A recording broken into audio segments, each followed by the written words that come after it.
Welcome to This Explainer. Today, we're setting the stage for a really structured, focused look into demystifying COVID-19 testing.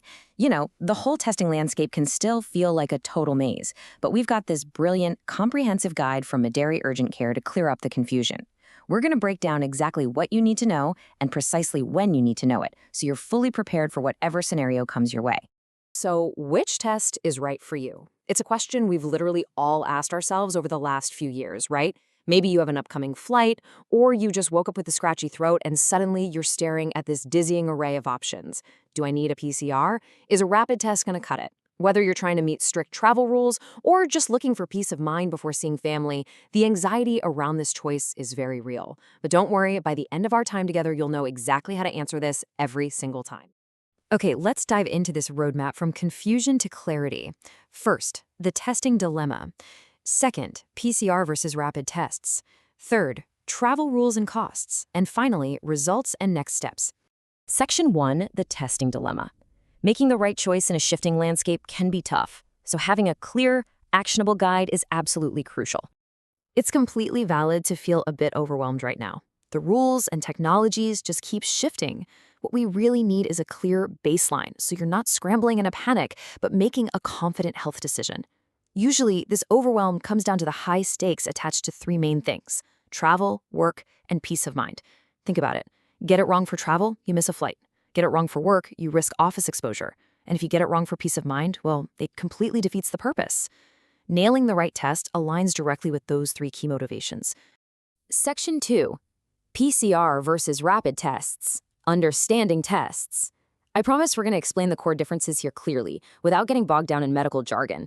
First up is the PCR test, which stands for polymerase chain reaction. You can really think of this as the absolute deep dive test. It's the gold standard because it actually hunts for the virus's genetic material, the RNA, using a nasal swab. Because of this, it has incredibly high sensitivity. It can catch even infinitesimally small viral loads hiding out in your system. It literally doesn't miss much, which is exactly why doctors and border control agents trust it so highly. On the flip side, we have the rapid antigen test. If the PCR is a deep dive, the rapid test is your quick scan. Instead of digging for genetic material, it quickly scans for specific viral proteins called antigens. It's brilliant for quick screening, especially when you actually have symptoms. But because it's a quicker, less sensitive scan, a negative result here, especially if you're showing all the classic symptoms, might still mean you need a PCR follow-up just to be absolutely sure. And this brilliantly illustrates the heavyweight bout between your two main options. In one corner, the PCR test gives you that high sensitivity, but the trade-off is time, usually taking 24 to 72 hours for results. It's your go-to for strict travel requirements or if you were exposed but feel totally fine. In the other corner, the rapid antigen offers moderate sensitivity but delivers lightning-fast results. It's absolutely best for when you're actively feeling sick and need to know right now if it's COVID or just a standard cold. 15 to 30 minutes. I really want to emphasize that number. That's the rapid turnaround time for the antigen test, giving you a real visual anchor for same-day speed. When you're standing in a clinic stressing about a sudden cough or a big social gathering, getting an answer in the time it takes to drink a cup of coffee is a real game changer for making immediate decisions. Now, here's where it gets really interesting. Timing. Accuracy isn't just about picking the right test. It heavily depends on when you take it in your infection cycle. If you were exposed yesterday and you rush out to take a rapid test today, the virus simply hasn't had enough time to replicate in your body. Testing too early is actually one of the most common reasons for false negatives. So timing is literally everything. Section 3, travel rules and costs. Rules and fees.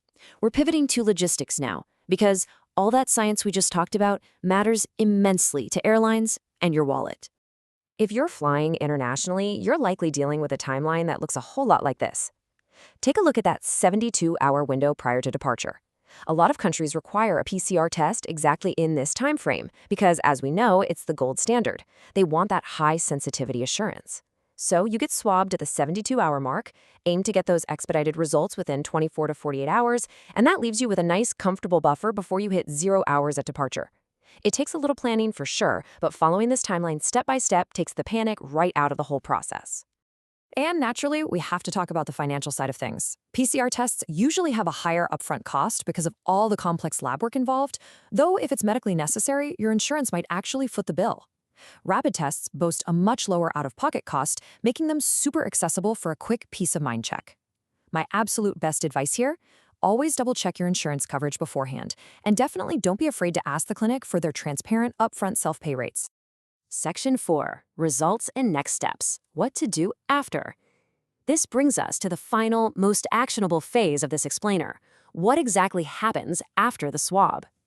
So the results are in your hand. If it's positive, here is your definitive protocol, broken down into 3 easy-to-remember steps. Step 1, isolate immediately, typically for 5 to 10 days, to stop the spread.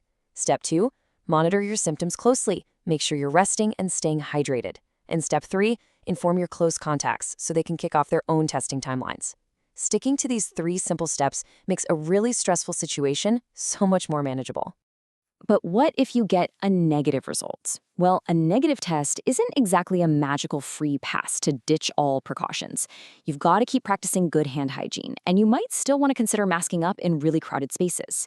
Most importantly, if your symptoms are hanging around, or if you know you had a recent close exposure, you should definitely consider retesting a few days later.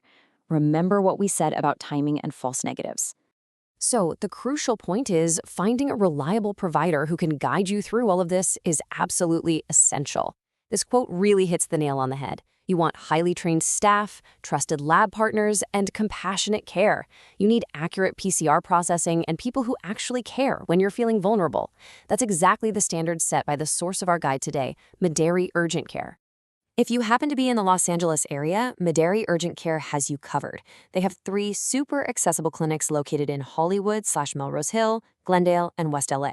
And what's really fantastic is their extended hours. They're open Monday through Sunday from 9 a.m. to 9 p.m. And yes, they welcome walk-ins.